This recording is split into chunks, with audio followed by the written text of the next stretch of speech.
Welcome to Gospel Tangents Podcast. I'm your host, Rick Bennett.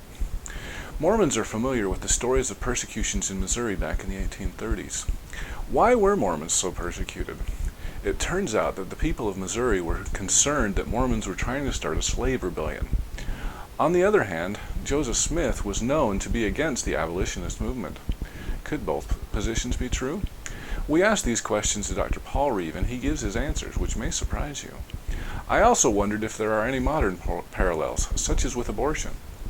Let's listen to our conversation. So let's talk a little bit about Missouri. I believe it was W. Phelps back in 1832, if my memory is correct. There was an article in the newspaper. You could probably tell me what it is. Yeah, the Messenger and Advocate. Okay. And so that caused a lot of stir. Can you talk a little bit about what happened there? Sure. So Phelps publishes an article titled Free People of Color, Jackson County, Missouri. And it simply is an announcement. It's after Jackson County has been defined by Joseph Smith as the gathering place, as the New Zion.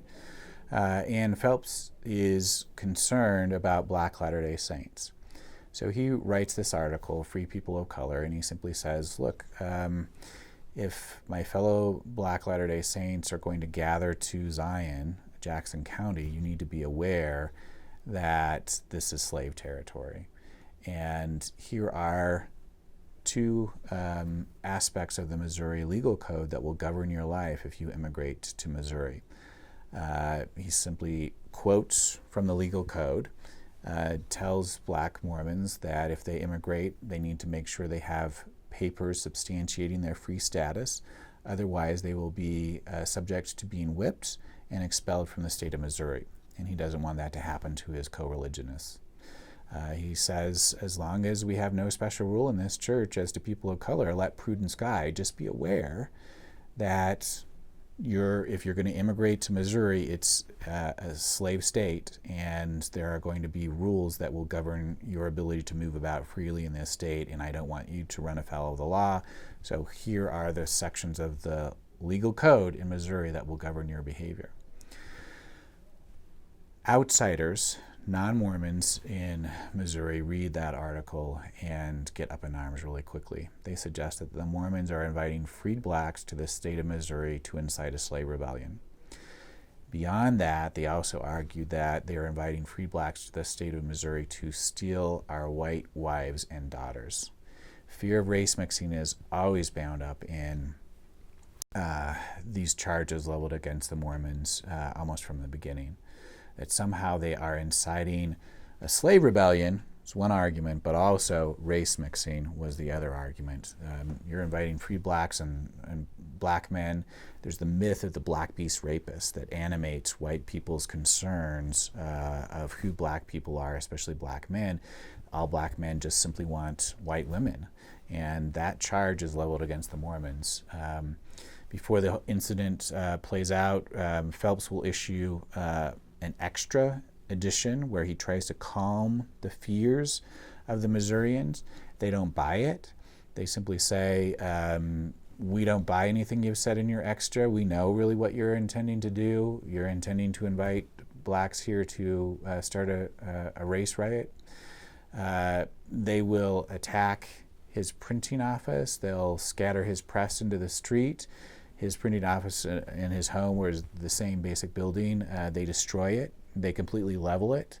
They drag two men, Bishop James Allen and another man, into the town square and tar and feather them. Bishop Partridge, I believe. Bishop Partridge, there you go. James Allen and Bishop Partridge, that's right. And that begins the expulsion of the Mormons from Jackson County. Wow. Yeah. So Mormons were, we really have a complicated history.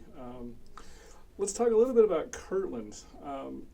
One of the interesting things to me was Mormons, it sounds like, tried to walk this really thin line where they were against slavery, but they were also against the abolitionist movement. I wondered if you could talk a little bit about that. Sure. So it's really important to have maybe a more nuanced understanding of what it meant to be an abolitionist in the 19th century. So there are various degrees of being a member of an anti-slavery institution in the antebellum period. So the majority position is a colonizationist position. So in the minds of the white majority that were against slavery, slavery presented a twofold problem. It presented a problem because it violated the founding principles articulated in the Declaration of Independence, that all men are created equal, and this sense of freedom. We shouldn't enslave anyone. So it's a problem because we have an unfree population. But the second part of the problem is a racial problem. Just because they're against slavery doesn't mean that they are in favor of racial equality. They're simply against slavery, and then once you free the slaves, what do you do with them? You certainly don't want them moving north and living amongst white people. Once again, fear that they're going to engage in race mixing. So the majority position, it favors actually sending the freed black population to Africa. And it's called the colonizationist position. 1830, you have a radical new group of immediate abolitionists who start to argue. William Lloyd Garrison is leading this group. He founds The Liberator, a newspaper where he starts to argue for immediate abolitionism and full racial equality. And this will touch off anti-abolitionist riots across the North. Because the white majority, once again, doesn't want black people living amongst them. They may be against slavery, but they are not in favor of full racial equality. And so that's kind of the difficult racial waters that Mormonism finds itself immersed in. And when Mormons are labeled as abolitionists who are in favor of amalgamation, amalgamation is the pre-Civil War term for race mixing, then Joseph Smith finds it politically expedient to speak out against the immediate abolitionists and amalgamation, race mixing. Okay? And he does so in 1836 in this very charged racial context where Mormons have already been expelled from Jackson County because of the fear that they are inciting a slave rebellion and in favor of race mixing. So he speaks in 1836, he speaks out against the abolitionists, the immediate abolitionists, and against race mixing as well. But it's important to immerse it within that broader context for it to make sense. So I'm trying to see if we could come up with maybe a modern day equivalent. Abortion seems to be kind of a hot button issue. You've got abortion bombers on the one side, and then you've got pro-life people on the other side. Women should be able to have an abortion anytime they want. I do believe that the church, even today, once again, is trying to walk a little bit of a middle line in the fact that, we'll allow abortion in the case of a rape or to save the life of a mother. I mean, would you say that that's kind of a similar, thing as what the church was trying to do back in the 1830s and 40s? Yeah, I mean, that might work as an analogy. I mean, so if you go with the church's position on abortion in the 21st century, abortion has to be legal for its position to be valid, right? They simply would like to restrict it to rape, incest, or the health of the mother, but nonetheless have to be legal for that to happen, right? And so marking out more of a middle ground, probably more to the right of the middle ground, but more of a middle ground amongst those sort of polarizing positions that other people have staked out. And I think Joseph Smith is attempting to do so in 1836. The interesting thing is that almost every Protestant denomination in the 19th century also speaks out against the radical abolitionists and against amalgamation. So they're all speaking out. So Presbyterians, Methodists, even the Quakers denounced radical abolitionists. Quakers are in favor of gradual emancipation.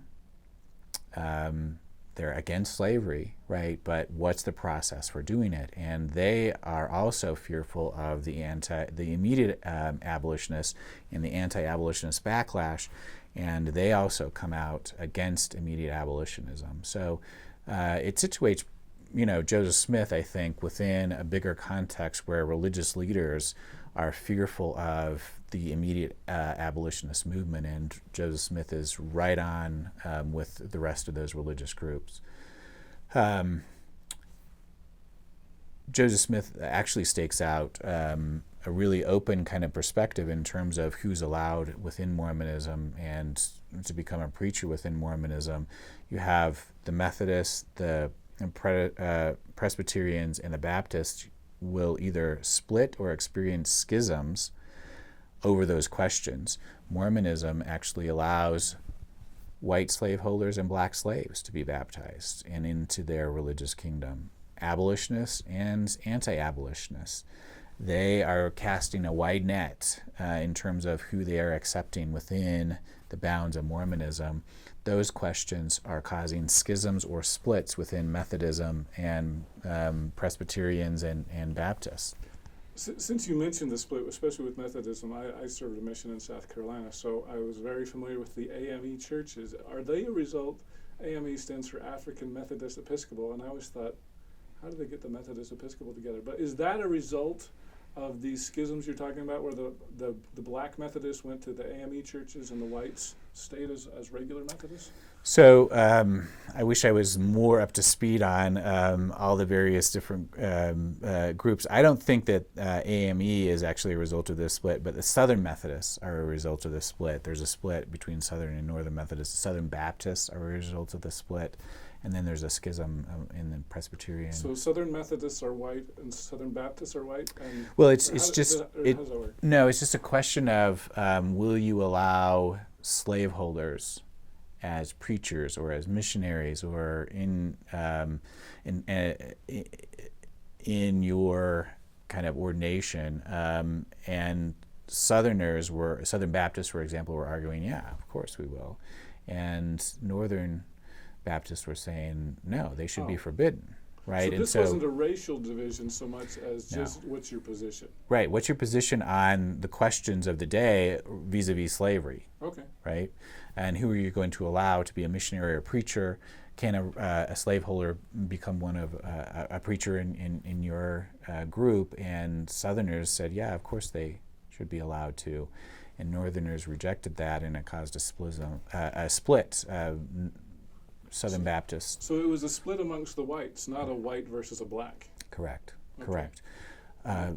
Based on questions about slavery, right, and racial issues, segregation within these churches was par for the course.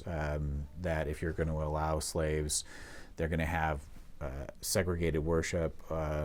More often than not, that's what would lead to them forming their own congregations. So the AME for their own worship purposes, right? Because they're not allowed full equality a lot of times within the mainstream churches. So Mormonism avoids that split altogether simply by casting a wide net and allowing black slaves, white slave masters, free blacks, former slaves, abolitionists, anti-abolitionists. These are the political positions of the day, right, that at least initially were independent of their Mormonism. But eventually, those questions will also have to be resolved within the fold, and that takes place in 1852 in Utah Territory. Thank you for listening to our conversation. We hope you'll come back for part 3 as we continue our conversation with Dr. Paul Reeve. We'll discuss the topics of immigration and religious liberty. How did Joseph Smith deal with those issues? The only non-Christian group mentioned were Muslims, and they simply say, yeah, and we welcome Muslims here as well, right? So Joseph Smith was branded as an American Muhammad very early on in his religious career, and yet he is open and accepting of Muslims into his religious community in Nauvoo, and simply says religious freedom should be for everyone. An attack against religious liberty against one group is an attack against all groups, and so we should be at the forefront of defending religious freedom and religious liberty. It's a fascinating discussion, and I hope you'll join us again. Please support our podcast by purchasing a transcript for just $3 at our website, gospeltangents.com, or on amazon.com. Also, give us a review on iTunes so more people can find us. Please share this with your friends at Facebook, Twitter, or other social media application. We'd also love to have you talk about us on YouTube. Thanks again for listening, and we hope you join us again here at Gospel Tangents.